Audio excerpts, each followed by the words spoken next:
Hi everyone, I'm Gustavo and this is Wendy. Firstly, thanks for having us here today. It's our pleasure.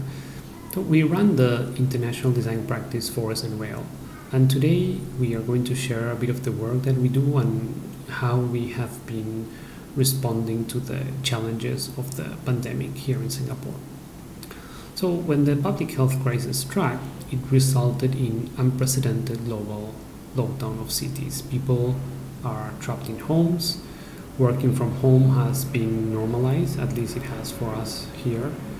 In many cities, people are now heavily reliant on food and groceries delivery, and all these has been translated into a dramatic increase of food packaging waste.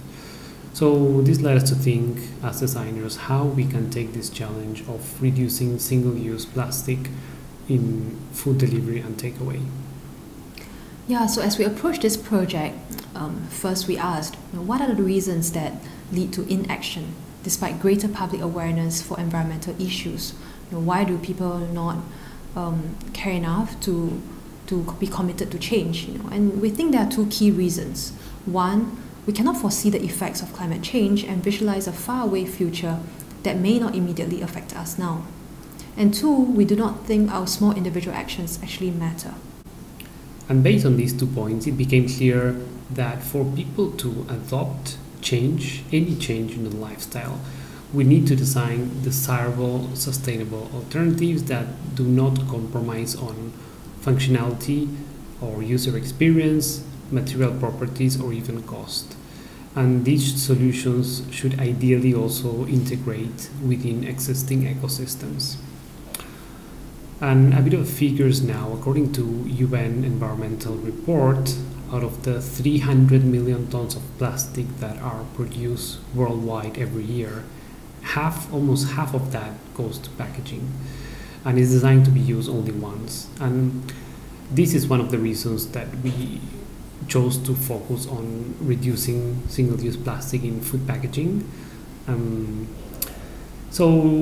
In the next few minutes, Wendy and I will share some of the insights that we gleaned from this research and ongoing project. Yeah, so this is of course a global issue, but it is also urgent in Singapore because the island used for the landfill of incinerated waste will be filled up by 2035. So we are currently on an urgent need to reduce the amount of waste that we produce as a city. And through our research, we envisioned three key design directions. One, the compostable or edible food packaging. Two, the reusable takeaway container. And three, the hybrid takeaway container. So when we think about compostable packaging, the first thing that comes to mind is bioplastic. And the elephant in the room that people avoid talking about is whether a material that is supposed to be composted actually ends up being composted at the end of its life cycle. And that is very much determined by the infrastructure in the city to sustain it. And many packaging that claims to be industrially compostable doesn't end up being composted at all because there's no facilities in that city. And so we are experimenting with biodegradable and edible alternatives that can be treated as organic waste and easily composted even if you don't eat them. We designed a salad bowl made of wheat bran, which is an agricultural byproduct. And the idea behind this design is that as you eat a salad, you need, usually you have bread or breadsticks.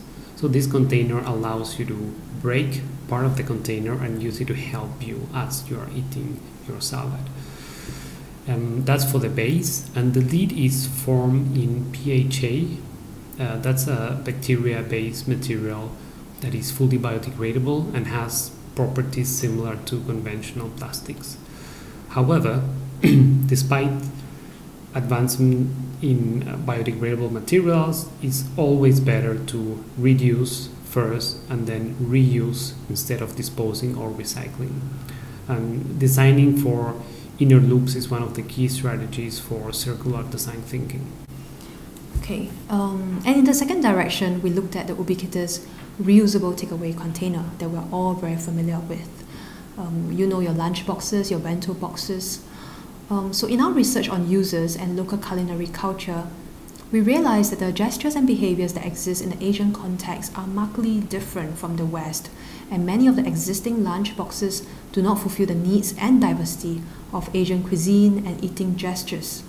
So the street food, the hawker centers, the food court, the types of dishes, how we eat, how we share, all lead to interesting insights that can inspire new product typologies.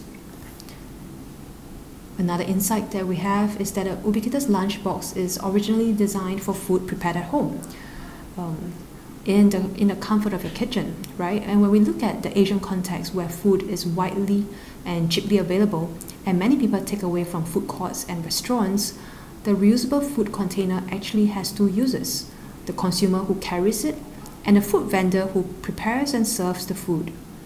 And so we believe that if we can design a container with the larger food service ecosystem in mind, considering both the vendor and the consumer, we can achieve wider adoption with greater impact. And aside from material experimentation and observing the gestures and behaviors of local culinary cultures, we also study user pain points through human-centered design research methods. And one of the key points that came out was that people may have aspirations to lead a more sustainable, conscious lifestyle, but the biggest barrier for their commitment is the hassle of washing the containers after use. This applied mainly for any reusable container, anyone we interview that carries a container with them.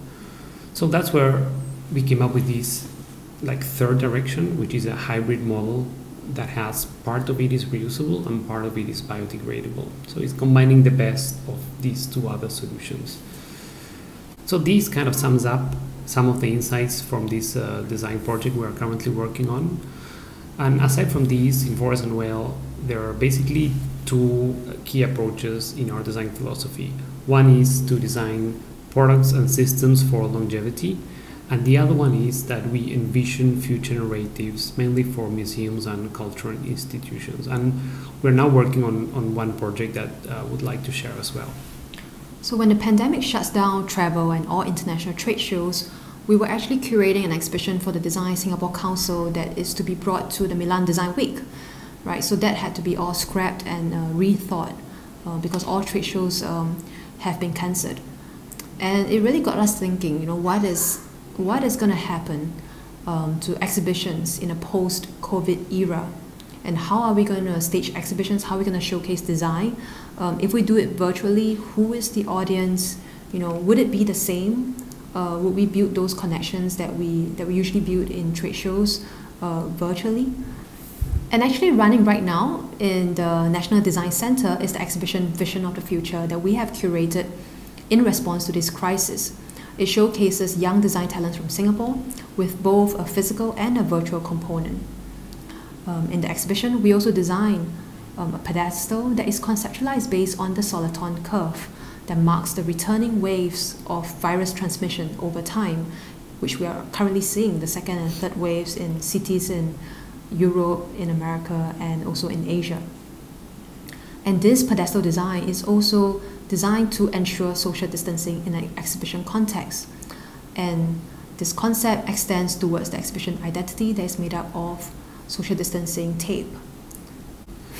And I'd like to finish off by saying that as we stand in the waves of the pandemic, we believe that the role of design has never been more important than in these moments of crisis.